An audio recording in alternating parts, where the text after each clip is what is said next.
Olá, 20 de novembro é o Dia Nacional do Biomédico. Hoje no Alesp Cidadania vamos conhecer um pouco mais dessa profissão que está bem próxima de cada um de nós. Eu converso então com a doutora Renata Burger, que é biomédica e professora. Seja bem-vinda.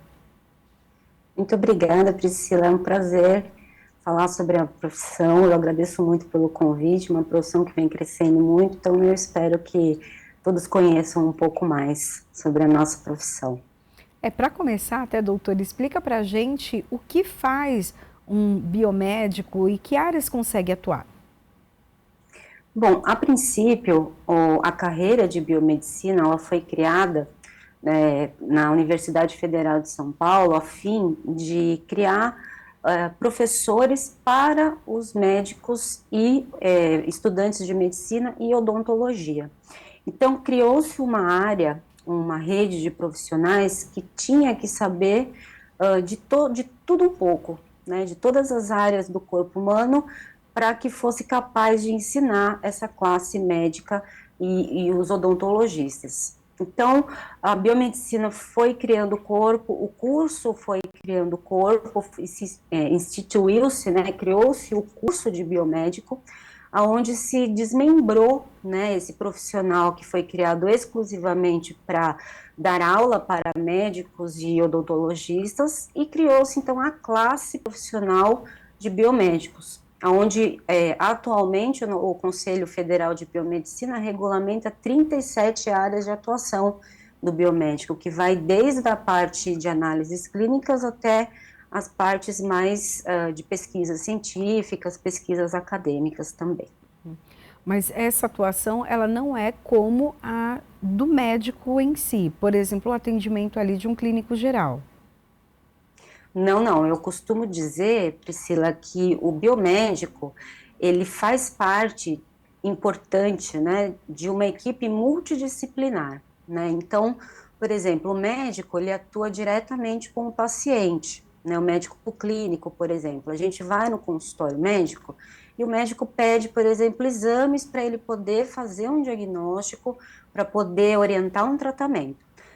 Nós biomédicos, a grande maioria dos biomédicos eles são o que a gente chama de analista clínico, que são aqueles biomédicos que atuam em laboratórios de análises clínicas. Então, os biomédicos e outros profissionais da área da saúde, eles fazem esses exames, os exames de sangue, os exames de urina, os exames de imagem. Esses exames, então, eles voltam para a mão do médico clínico. Então, junto com a história clínica do paciente, os sintomas que ele apresenta e as análises que nós biomédicos fazemos, o médico, então, é capaz de orientar o tratamento, os cuidados que ele julgar necessário. O biomédico pode atuar, por exemplo, na parte estética. A gente vê que tem alguns né, que até tem coloca ali um crédito maior, né? Sim, se não me falha a memória, tem mais ou menos uns 4 ou 5 anos que o Conselho Federal de Medicina regulamentou a habilitação de estética para os biomédicos, e com essa habilitação, os biomédicos estetas, eles podem não só fazer procedimentos externos, como massagens, óleos, como eles podem fazer procedimentos invasivos, como aplicação de enzimas, aplicação de produtos que antigamente só quem podia fazer era um médico dermatologista. Então, o nosso conselho regulamentou, e como é uma área que vem crescendo muito, né, o pessoal está, graças a Deus, está todo mundo vivendo mais e cuidando mais do corpo e da saúde, a parte estética também vem nesses cuidados que a gente vem tendo ao longo do tempo. Então, a área de estética, ela vem sendo muito procurada, e tem muitos alunos que vão para um curso de biomedicina já mirando fazer a habilitação em estética, por causa desse boom que a gente está tendo. Então, os biomédicos bem treinados, e lembrando que, né, o bacharelado em biomedicina, o curso que dura 4 anos, ele não deixa o biomédico já habilitado para fazer os procedimentos estéticos. Ele precisa fazer uma pós-graduação ou um estágio obrigatório da faculdade para receber habilitação em estética. Lembrando que não só para estética, mas para todas as habilitações do biomédico, quanto mais cursos ele fizer de aperfeiçoamento e atualização, mais bem visto ele vai ser pelo mercado de trabalho, porque ele vai desempenhar as funções dele de forma segura para o paciente e para todo o corpo multidisciplinar que está ao entorno. Doutora, a senhora também como professora, né, o que esse curso oferece? De que maneira, então, forma esses profissionais? Bom, como eu disse, Priscila, o curso tem duração de 4 anos e ele aborda disciplinas que preparam o biomédico para qualquer uma das habilitações que ele escolher, qualquer uma das 37 habilitações que ele escolher. Então, a gente tem, nos anos iniciais, a anatomia, fisiologia, que a gente entende como o corpo funciona, o funcionamento normal fora de uma doença.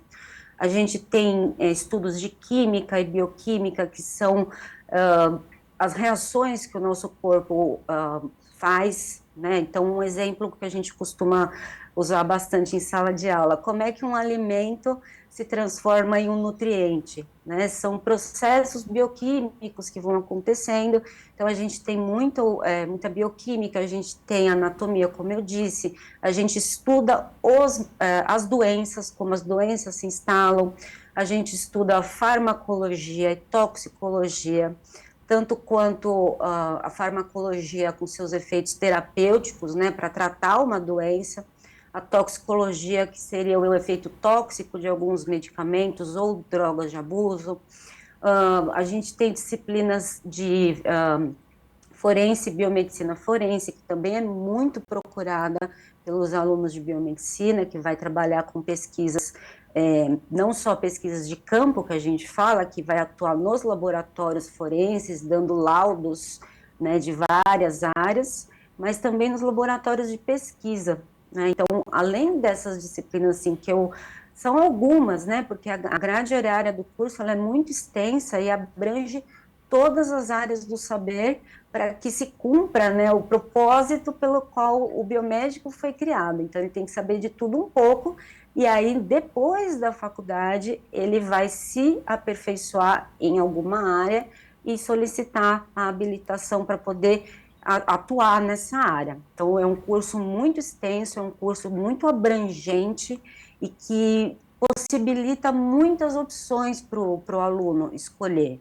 Ele quer a área da saúde, mas aonde ele quer atuar. Então, a biomedicina, entre os cursos da saúde, ele é um dos que oferece mais oportunidade, uma diversidade muito grande de áreas de atuação. Todas essas áreas são abordadas durante os 4 anos de curso. Uhum. Dentro dos hospitais, qual a atuação? A senhora já comentou que tem a questão dos exames, então a parte laboratorial. Mas existe outro departamento ali que o biomédico consegue atuar dentro de um hospital? Qual? Sim, o biomédico pode atuar na parte de hematologia ou banco de sangue, que são os biomédicos que processam o sangue, deixam o sangue pronto para, se caso houver necessidade de uma transfusão, ou seja, eles mantêm os estoques dos bancos de sangue hospitalares. Temos os biomédicos que atuam nas centrais de farmácia interna dos hospitais, os biomédicos que trabalham no setor de imagem, diagnóstico por imagem.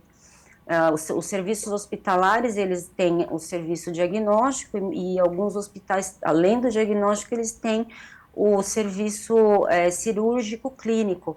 Então, um biomédico que trabalha com imagem e medicina nuclear precisa ter um profissional responsável pela área de radiofarmacologia.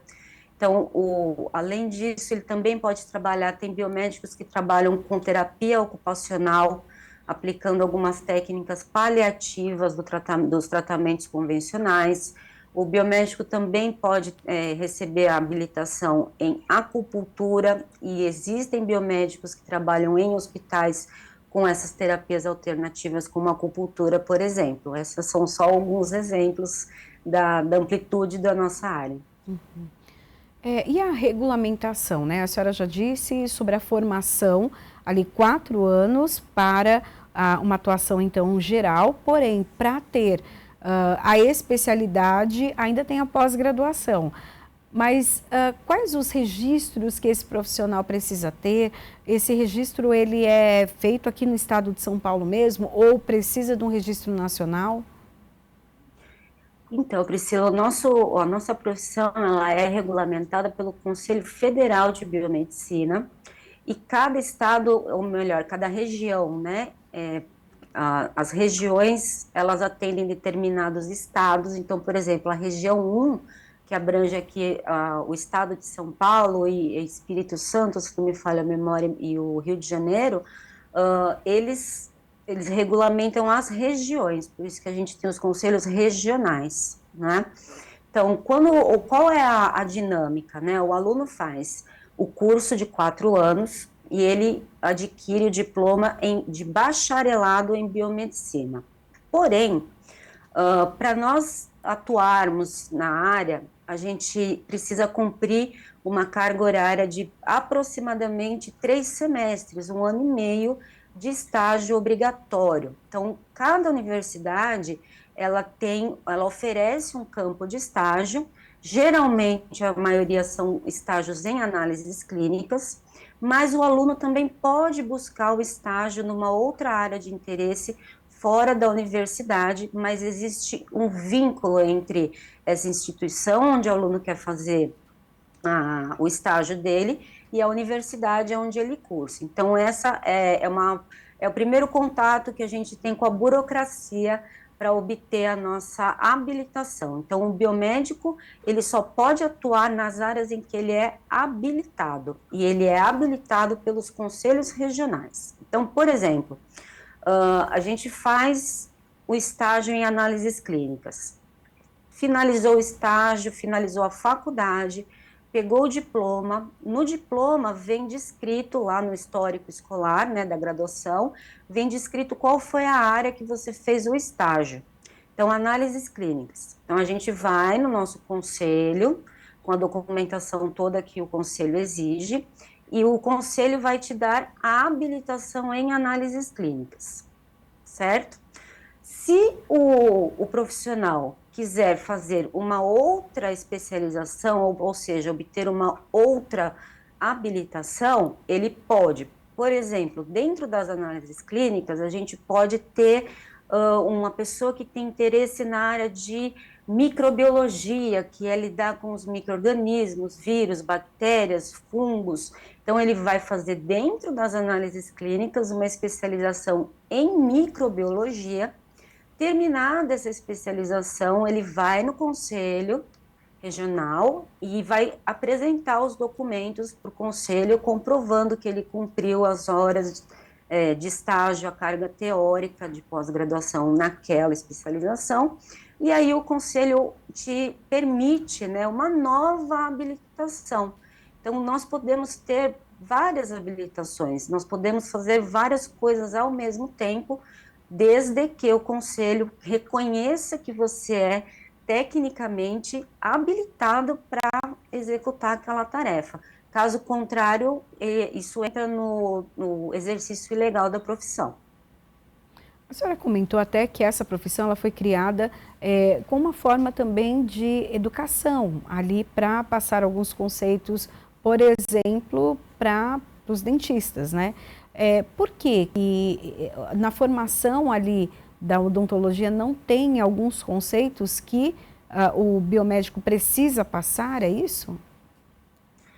Então, Priscila, na maioria dos casos, a faculdade de odontologia, ela presta, óbvio, né, muita atenção para o que acontece na face, né, nos dentes, mandíbula, eles conhecem muito de anatomia, então eles têm também um conhecimento técnico, mas geralmente ele é um pouco superficial sobre alguns temas, como, por exemplo, qual é a interação de uma doença que a pessoa tenha num processo de perda de massa óssea nos dentes. Então, um biomédico entraria, por exemplo, atuando explicando para um odontologista de uma forma sistêmica como o corpo todo doente, ou, enfim, num estágio avançado de idade, tem várias situações, como aquilo pode repercutir num processo dentário, uma patologia dentária.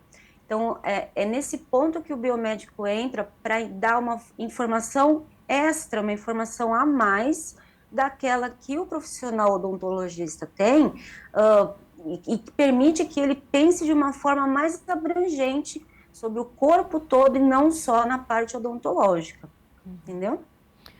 Vamos falar um pouquinho da procura das pessoas por essa formação? É, teve um acréscimo, nos últimos anos isso vem aumentando, o interesse vem aumentando, ou ainda é uma profissão mais restrita?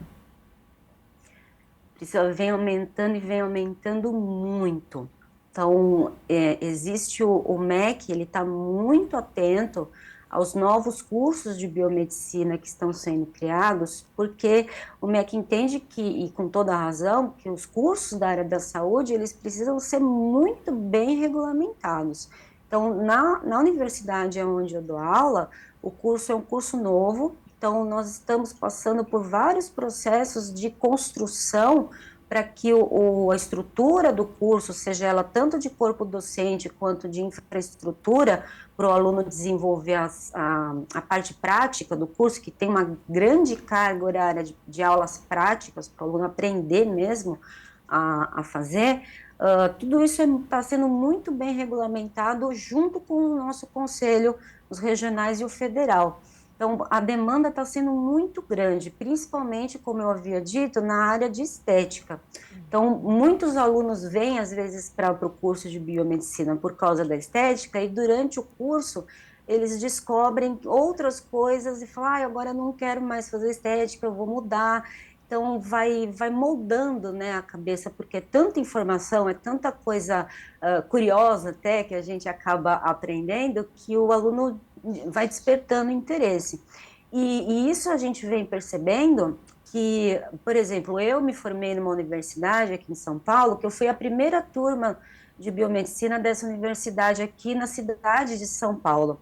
E depois disso, eu voltei para essa universidade como professora e eu percebi a quantidade de alunos que chegaram interessados e ficaram e se formaram e hoje são professores também.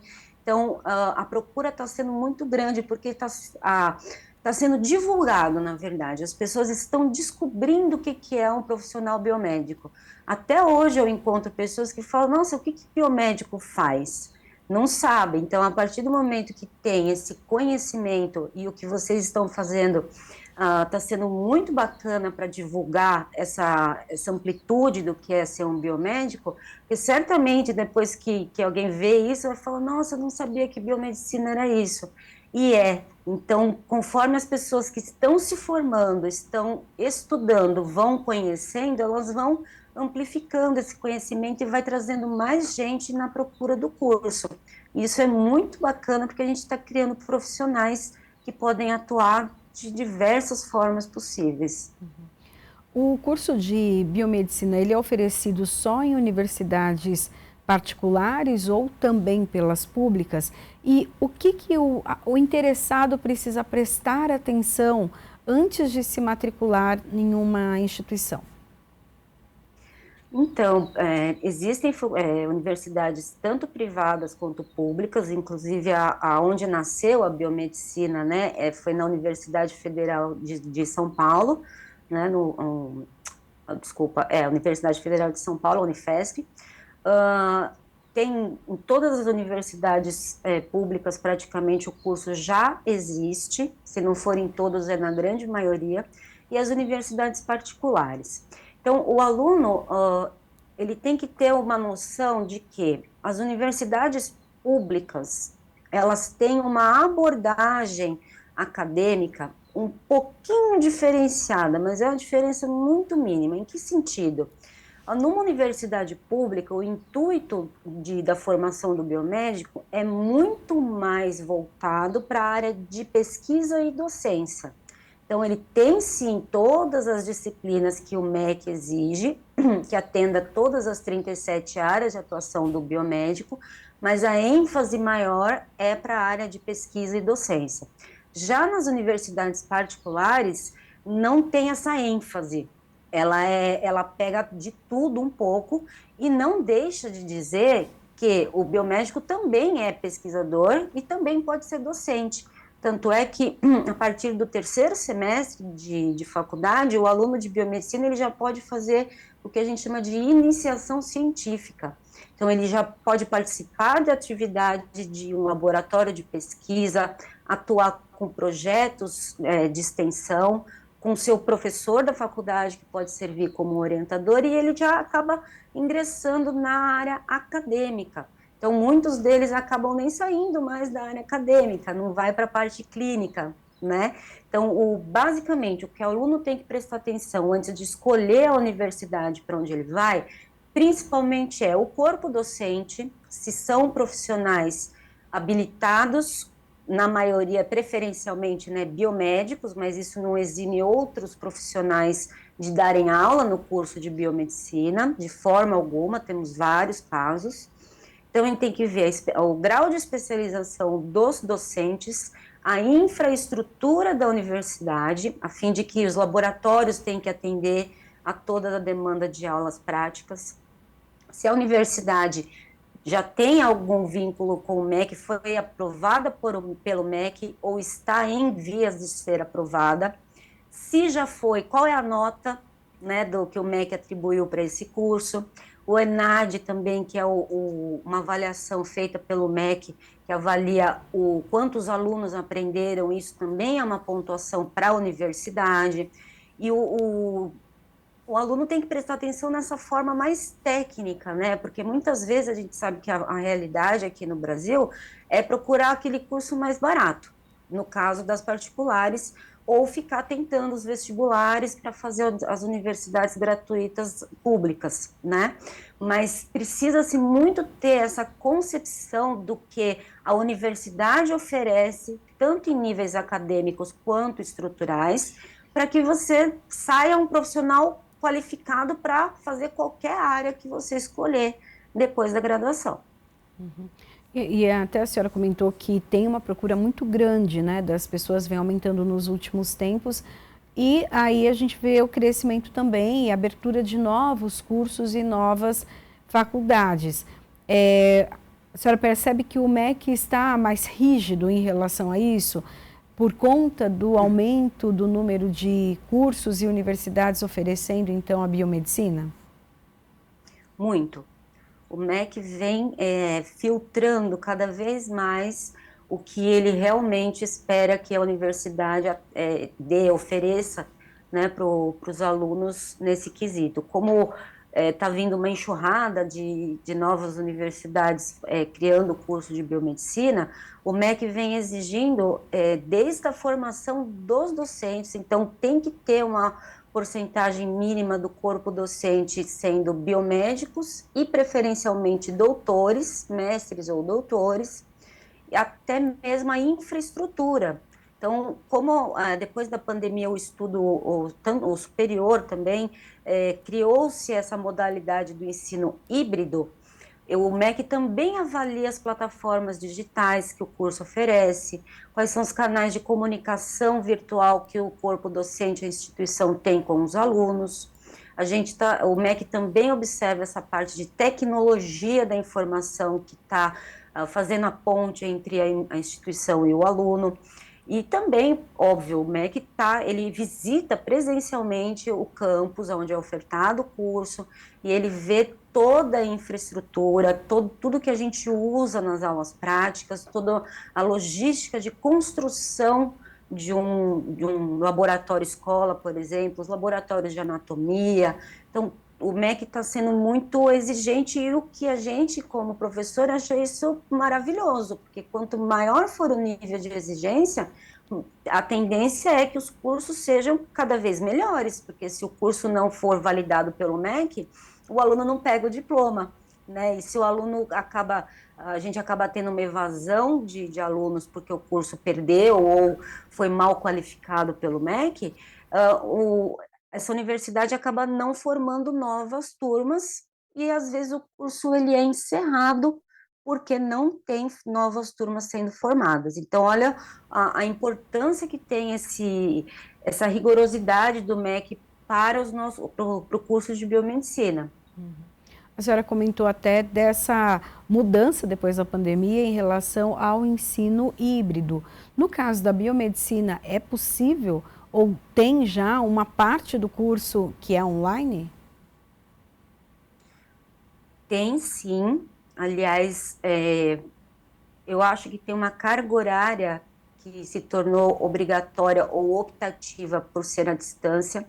Então, por exemplo, o primeiro ano de biomedicina, na instituição onde eu trabalho, a gente tem algumas disciplinas que são disciplinas mais voltadas para áreas de humanas, como sociologia, interpretação e produção de texto. Então, a instituição decidiu que essas disciplinas elas são ofertadas no modo à distância, mas isso não exime o aluno de avaliações, de trabalhos, de presença, né, frequência nas videoaulas, de atividades que são feitas no modo à distância.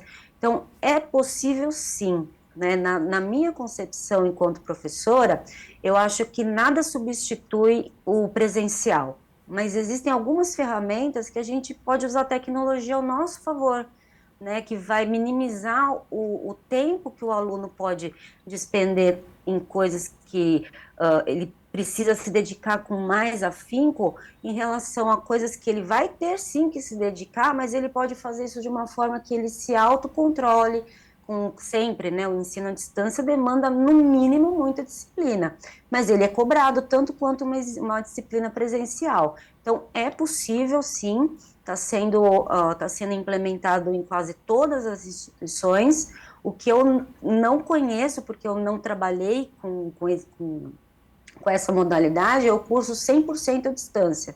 Então, eu não sei te dizer qual é o rendimento desses alunos quando o curso é 100% à distância. O curso, ele é só graduação ou também tem o curso técnico de biomedicina? O tecnólogo não é em biomedicina, ele é técnico em análises clínicas. Tá? Tem técnicos em outras áreas que o biomédico atua, mas ele recebe o diploma de tecnólogo.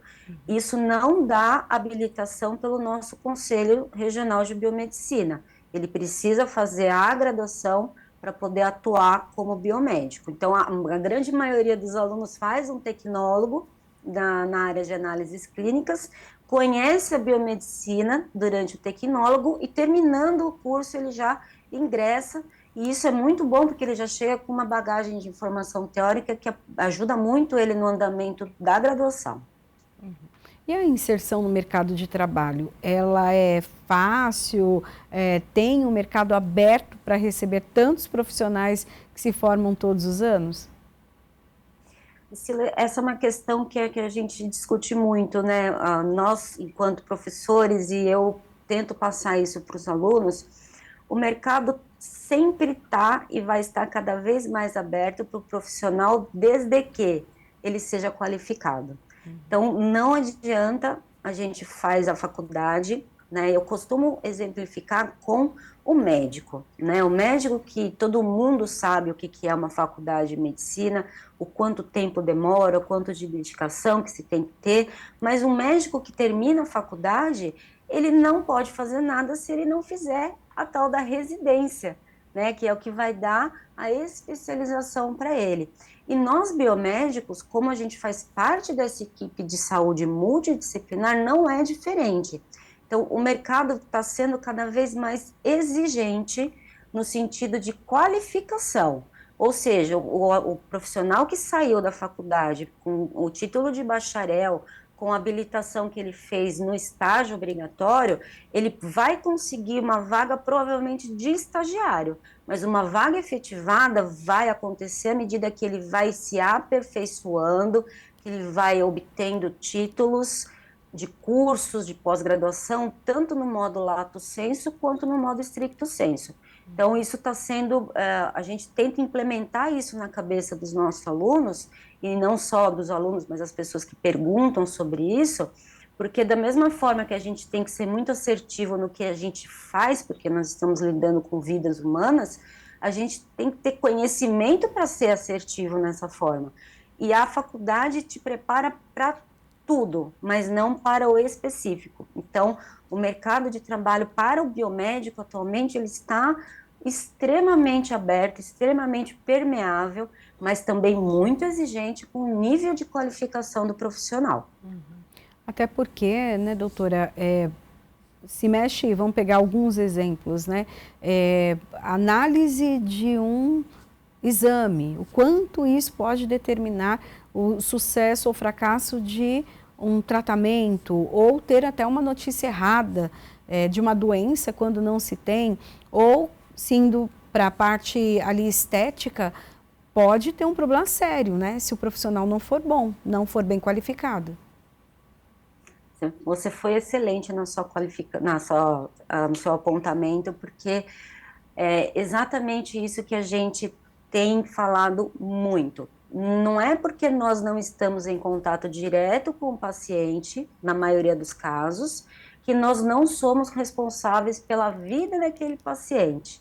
Porque se a gente errar, por exemplo, um cálculo de um procedimento que a gente faz dentro de um laboratório, a gente vai cometendo erros em sequência e a gente acaba emitindo um laudo de um exame que vai lá para o médico e fala, nossa, esse paciente não tem nada e tem. Então, isso é decisivo. Isso eu estou falando, eu estou sendo muito superficial na minha colocação aqui, porque as análises clínicas, elas são o que mais leva, né, os alunos a procurar a biomedicina. Mas se a gente pensar em qualquer área da biomedicina, por exemplo, o diagnóstico por imagem, que também é uma área que vem sendo muito procurada pelos profissionais da biomedicina, se o profissional que está lá, ele não conhece um pouco de radiofarmacologia, que se você quiser eu te explico um pouquinho o que é, a medicina nuclear, como é que funciona um equipamento, como é que se emite, qual é a qualidade boa de uma imagem, se ele não souber isso, ele vai passar para frente um exame de imagem que, junto com o exame de análises clínicas, pode causar um desastre ou, enfim, um falso resultado e desorientar todo o tratamento médico. E você tocou na questão da estética, Priscila, isso é uma coisa que também a gente vem frisando muito, que a gente ouve os alunos falando, professora, eu vou para estética, então eu não preciso saber tal coisa. Sim, você precisa saber sim, se não precisasse, não estaria aqui, né? Porque e eles têm muito hábito de, eu vim para um curso da saúde para fugir das ciências exatas, a matemática, a física, a química. Só que eles entram no curso e a gente tem que mostrar para eles que sem essas ciências fundamentais, nós não conseguimos andar na nossa direção de ser biomédico. Então, o pessoal da estética briga muito com a matemática. Eu falo, não, gente, vocês precisam saber calcular a dose exata que vocês vão fazer de aplicação, não importa o que for, porque isso pode fazer a diferença para muito bem ou para muito mal. E quando a gente fala de estética, um erro, né, pode causar um dano imenso na vida da pessoa e um imenso, às vezes, um erro, às vezes, irreversível, né? Então, a gente tem que ter muita qualificação para qualquer área que a gente escolher. Então, quanto maior for o nível de qualificação, melhor você vai executar o seu trabalho e, consequentemente, o resultado dos pacientes vai ser cada vez melhor. Até a senhora falou, né, desses erros que podem ser irreversíveis. A gente teve, não há muito tempo, a morte de uma pessoa que, num procedimento ali, teve uma reação aos produtos que foram colocados na pele, né, no rosto ali, para fazer aquela escamação que é mais profunda, né, e foi a óbito. Sim, isso tem sido relatado com uma certa frequência, e eu acredito, Priscila, que isso seja uma razão de proporcionalidade. Quanto mais tem profissionais atuando na área estética, maior a chance dos erros aparecerem, né? Não que esses erros nunca foram cometidos pelos médicos dermatologistas. E também existem profissionais da biomedicina, que eu conheço alguns que estão na estética, que eu entregaria minha vida na mão deles, eu sei que não iria acontecer nada.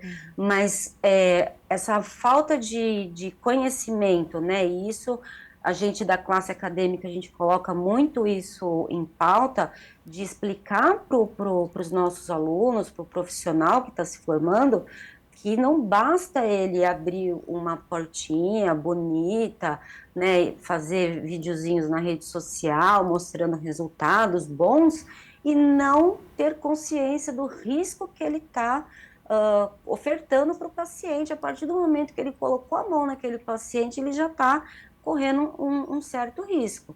Então, não só os defeitos que podem ser causados por erros, né, do profissional, que são permanentes, a gente tem também os erros que geram problemas psiquiátricos, psicológicos, e que, infelizmente, tem aumentado o número de suicídios, né, de pessoas que passam por esse problema e que depois percebem que é irreversível, e mesmo se for reversível, deixa marcas, deixa cicatrizes, comprometendo toda a vida social daquela pessoa. Então é uma questão muito séria que o Conselho Federal e os regionais estão muito em cima para que seja muito bem, seja exigido cada vez mais o aperfeiçoamento desse profissional devido à demanda que está tendo do biomédico esteta. Até esse finalzinho da sua fala que eu queria que a gente conversasse um pouco sobre a fiscalização, porque os órgãos que representam a classe, no caso esse órgão federal, tem essa função também de fiscalizar. Porém, a gente vê, se você estiver ali mexendo, por exemplo, no Instagram, o tempo todo aparecem promoções de clínicas, oferecendo ali tratamentos. Como fiscalizar tudo isso? Tantas clínicas que são abertas, tantos procedimentos que são realizados. Priscila, respeitando os preceitos éticos, eu acho que tem que o brasileiro, infelizmente, ele não tem o hábito de questionar, né? Por que está tendo tanto? Né? Por que de repente essa pessoa que fazia X está fazendo Y? Qual é a trajetória dessa pessoa? Né? Marca uma consulta e vai lá no consultório, veja se tem certificados. O brasileiro não tem essa cultura, né? E essa cultura ela vem da falta de conhecimento. E a gente acaba com esse advento das redes sociais, onde tudo é muito bonito quando se está vendendo, as pessoas acabam, se está lá no Instagram, no TikTok, se não foi banido ainda, é porque está funcionando, ninguém reclamou ainda, né? Mas se nós tivéssemos, como a gente tem, né, nós profissionais da saúde, a gente acaba ficando meio chato, né? Porque a gente quer saber os mínimos detalhes do que está acontecendo e tal. Se essa cultura ela fosse um pouquinho mais disseminada para a população de forma geral, no sentido de que não confie no que você está vendo, vá atrás de informações técnicas sobre aquilo. E se você não tiver como obter, os nossos conselhos, eles estão abertos para que você chegue lá, a população em geral, fala, olha, tal clínica está prometendo tal resultado. Essa clínica ela tem um biomédico responsável? Qual é o registro desse biomédico? Esse biomédico tem alguma queixa por erro, né? Tem alguma suspensão, alguma advertência? Procure saber, porque depois que o procedimento foi feito e gerou algum problema, o conselho não vai poder fazer nada, né? A Anvisa também é um órgão que está ali para fiscalizar, para determinar regras de funcionamento das clínicas estéticas de forma geral. Então, o brasileiro não tem esse hábito. Então, é mais um ponto que eu agradeço muito a oportunidade de estar falando aqui com você, para que fique claro, né, que existem órgãos regulamentadores e fiscalizadores. Só que existe também a má fé de pessoas que abrem os seus negócios e não estão preocupados com a saúde, eles estão preocupados em monetizar, em ganhar dinheiro a qualquer custo, né? Só que quando a gente troca de lado e fala, e se fosse comigo, eu faria? Aí é que fica a questão de caráter versus consciência, né? Que muita gente, às vezes, a balança ela é meio desleal. Mas existe sim, os nossos conselhos, eles estão permanentemente atuando no quesito de fiscalização, e quando não cabe ao conselho a fiscalização e regulamentação, a Anvisa está lá para dizer o que pode, o que não pode ser feito, o que pode ou não ser utilizado e ver se os profissionais técnicos são, de fato, o que eles mostram ser. Bom, e para a gente terminar, dia 20 de novembro, então, é o Dia Nacional do Biomédico. Fala um pouquinho para a gente dessa data, o que representa para os profissionais e, principalmente, existem demandas a apresentar, principalmente ao poder público? Sim, o dia 20 de novembro ele foi escolhido, né, como o Dia do Biomédico, porque foi o dia de 2006, 20 de novembro de 2006, em que a classe que representava os biomédicos conseguiu, junto ao Supremo Tribunal Federal, a regulamentação da nossa profissão. Então, não precisaríamos mais, né, estar só por trás das câmeras dando aula e servindo de suporte para outros profissionais. Nós teríamos a nossa independência, seríamos uma classe. Então, esse foi o dia e por isso que ficou escolhido como o Dia Nacional do Biomédico.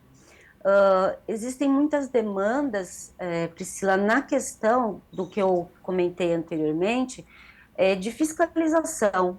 E fiscalização e divulgação para o público, de forma geral, sobre o que é o profissional biomédico, o que uma pessoa precisa esperar de um profissional biomédico quando ela, por exemplo, procura um serviço de saúde, uma clínica estética, como a gente está falando. Então, precisa ter informação de fontes corretas, né? Então, eu acredito que o poder público ele possa estar atuante no quesito divulgação de informação e fiscalização de todos esses profissionais que estão saindo no mercado para saber se eles realmente são habilitados para fazer o que eles estão fazendo.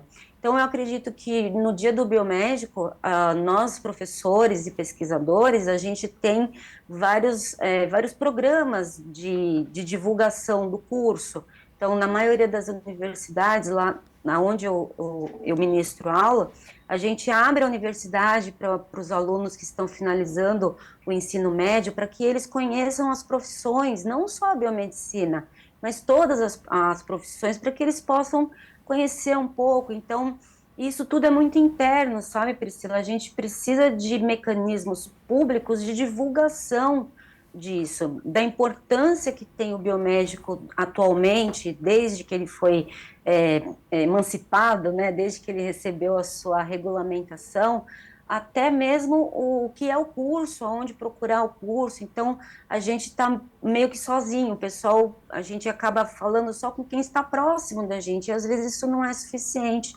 Então, o poder público poderia nos ajudar nesse sentido de divulgar a informação de forma correta e estar de forma veemente ali na fiscalização, na regulamentação, junto com os nossos conselhos, porque, sinceramente, aqui eu vou fazer uma declaração pessoal, depoimento, eu tenho muito orgulho de ser biomédica, porque através da biomedicina eu adquiri um conhecimento que eu jamais imaginei que eu fosse ter. Então, quem entra nessa área tem que ter o amor, e o amor só vem se a gente aprende a fazer as coisas direito, não só para a gente e pelo nosso próximo também. Então, eu espero que com esse bate-papo que nós tivemos, eu tenha conseguido explicar o que é o biomédico, o que se faz o biomédico, e que é um profissional que merece muito carinho, muito respeito de toda a classe, de todas as áreas, de todos os outros cursos da área da saúde, os profissionais da área da saúde que já são bem mais antigos, porque nós todos trabalhamos de mãos dadas. nenhum trabalha sozinho e faz tudo sozinho. Então, o biomédico está chegando aí, já tem, desde a década de 60, ele está chegando para somar, né? Não é para tomar espaço de ninguém, é para somar para que a saúde, né, de uma forma geral, aqui no Brasil e na pesquisa internacional, ela possa ser melhorada cada vez mais. Bom, agradeço a conversa que eu tive então com a doutora Renata Burger, que é biomédica e professora. Obrigada. Eu aqui agradeço, Priscila. Muito obrigada pela oportunidade e, precisando, estou à disposição. Obrigada. Bom, a Alesp Cidadania fica por aqui. A gente se encontra na programação da Rede Alesp. Até o próximo programa. Tchau, tchau.